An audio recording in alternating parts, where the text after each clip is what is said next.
So if you are having any doubt regarding previous class, you can ask me. So we'll start our. We have started with behavioral modeling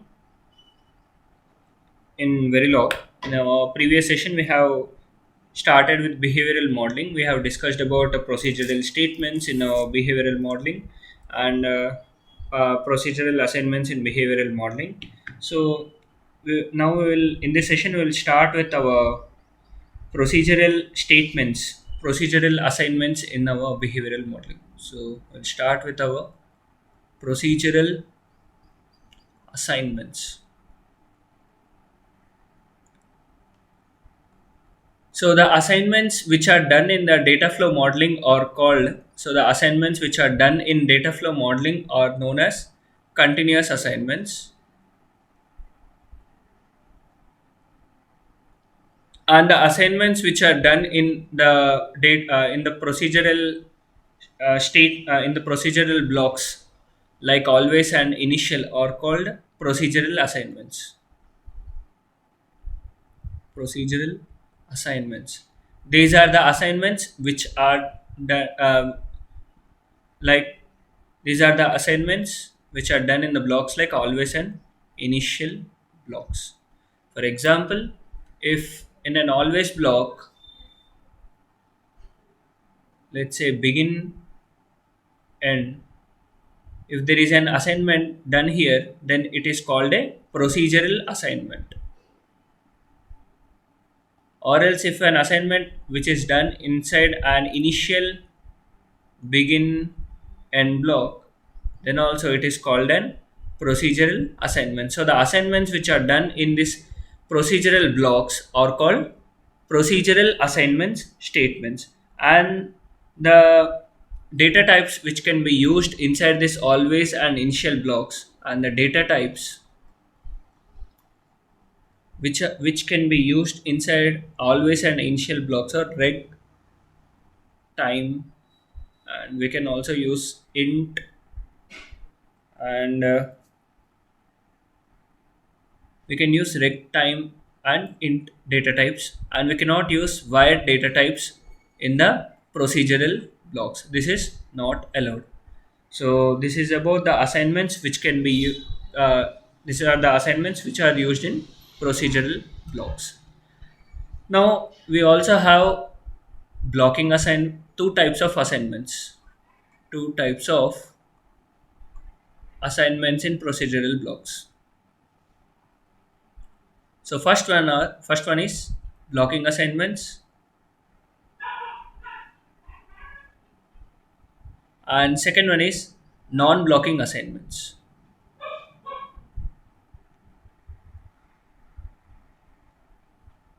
We'll discuss both of them. So coming to blocking assignments, we will discuss about the blocking assignments, and we're in procedural blocks, blocking assignments.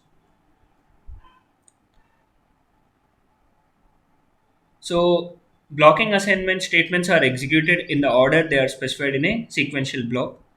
So procedural blocks are also called as sequential blocks, and we have discussed this about sequential blocks and concurrent blocks. I will tell this concept one more time.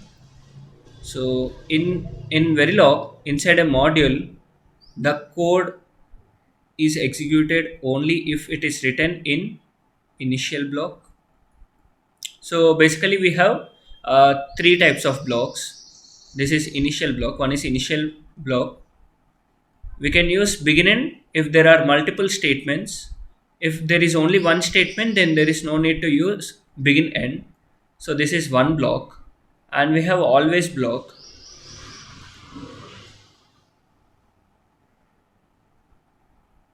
So this is another block. So these are two blocks, and we have assign block. Your voice is breaking. Okay. Wait a minute. So we have three types of blocks. So we have three types of blocks. So these two blocks are of sequential type. So these are procedural blocks,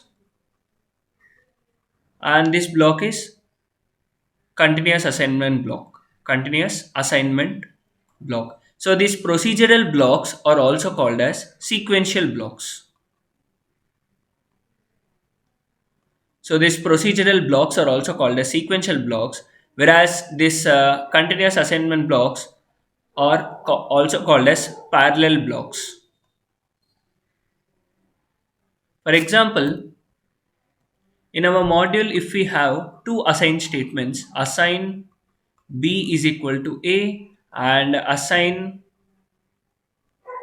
C is equal to D, then these two continuous assignment blocks will run parallelly. These two blocks will run parallelly. We have already discussed that Verilog is a concurrent language, unlike C language, which is a sequential language, whereas C is a sequential language. C is a sequential language, that is, all the statements will execute one by one, whereas Verilog is a concurrent language. In case of concurrent language, all the statements will execute parallelly. So, these assign blocks or concurrent blocks, these run parallelly with each other. Assign B is equal to A and assign C is equal to D. These two will run parallelly. These two are concurrent blocks, whereas this procedural blocks like always and initial, these blocks are also concurrent, but the statements which are written inside this always block and initial block are sequential. These two blocks are concurrent. These two blocks are concurrent, that is, they run parallelly, but the statements which are written inside this always block and initial block run sequentially.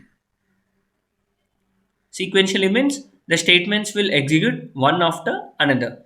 The statements which are written inside this always block and initial block are sequential in nature, that is, they run one after other. But if there are two always block declared in a module, say this is one always block, and we have another always block, always begin end, but these two always block are parallel to each other. If we have two always block inside a module, then this two always block run parallelly. This second always block will not depend on first always block to complete, or first will depend on second. No, not like that. This two always block will start at 0 nanosecond and they will run parallelly, but the statements which are declared in this two always block will run sequentially. That is, first statement 1 will get executed, then after statement 2 will get executed, like that it will run sequentially. So is this clear?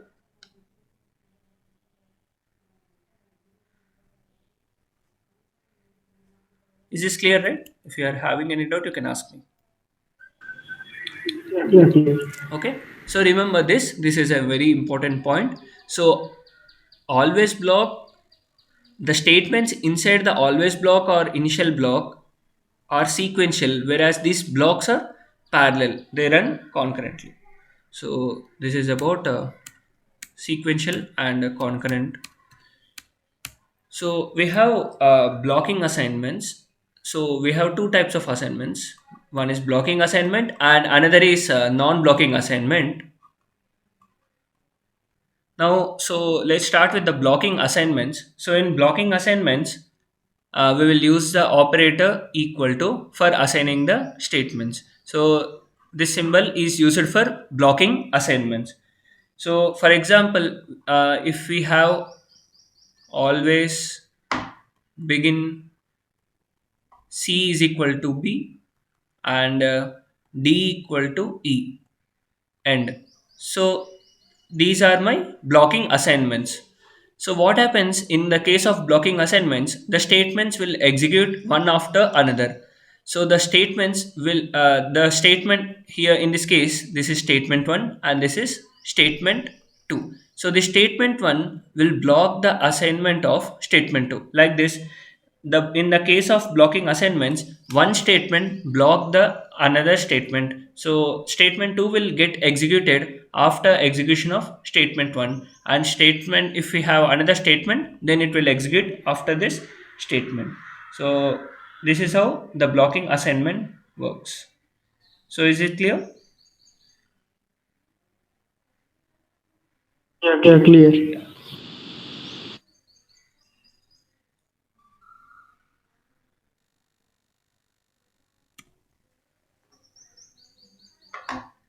And in case of non-blocking assignments, we have another type of assignments which is called non-blocking assignments.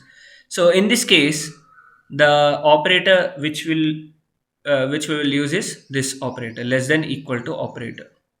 So this is used for non-blocking assignments. So in the case of non-blocking assignments, let's say if we take always, begin, end, if we have a equal to b and b, sorry, and c is equal to d, so these two statements will run parallelly. So say this is statement 1 and this is statement 2. So these two statements will not depend upon each other. They will run independently. This statement will run parallelly to this statement. This statement will not block the second statement. So that's why it is called as non-blocking statement. So is it clear? So this is an introduction to blocking statements and non-blocking statements. So if you are having any doubt, you can ask me.